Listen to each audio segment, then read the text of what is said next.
Seekor sapi ternak milik warga jatuh ke dalam sumur berkedalaman 5 meter di Jorong Limo, Sungai Jariang, Kecamatan Lebak Basung, Kabupaten Agam, Sumatera Barat.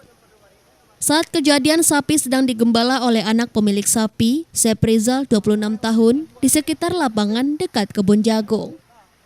Sapi berjalan ke samping bangunan lama TK Al-Hikmah Titisan Tunggang dan tiba-tiba jatuh dan menarik dirinya ke dalam sumur karena tertutup oleh rumput liar.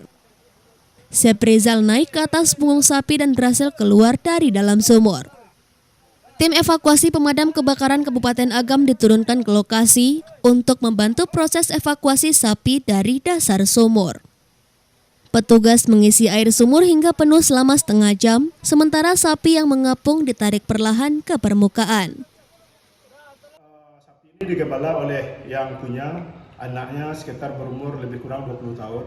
Anaknya selamat dan sapinya alhamdulillah juga selamat. Lebih kurang jaraknya sekitar 50 meter dari jalan. Dan armada kita tidak bisa masuk ke lokasi. Bisanya evakuasi sapi tersebut, kami masukkan air ke dalam sumur tersebut, dan sapinya itu mengapung ke atas dan kami bersama-sama untuk menariknya keluar. Petugas mengaku terkendala akses ke lokasi dan sambungan konektor selang hisap armada yang mengalami los sehingga terus berputar.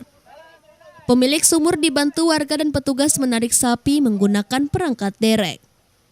Sumur yang cukup dalam dan sempit membuat upaya menderek sapi keluar sumur berlangsung cukup sulit. Upaya evakuasi selama hampir 1 jam berhasil mengeluarkan sapi dari dalam sumur. Pemilik ternak yang sempat masuk ke dalam sumur dan sapi ternaknya berhasil dikeluarkan dalam kondisi selamat. Dari Kabupaten Agam, Sumatera Barat, Wahyu Sikumbang, iNews melaporkan.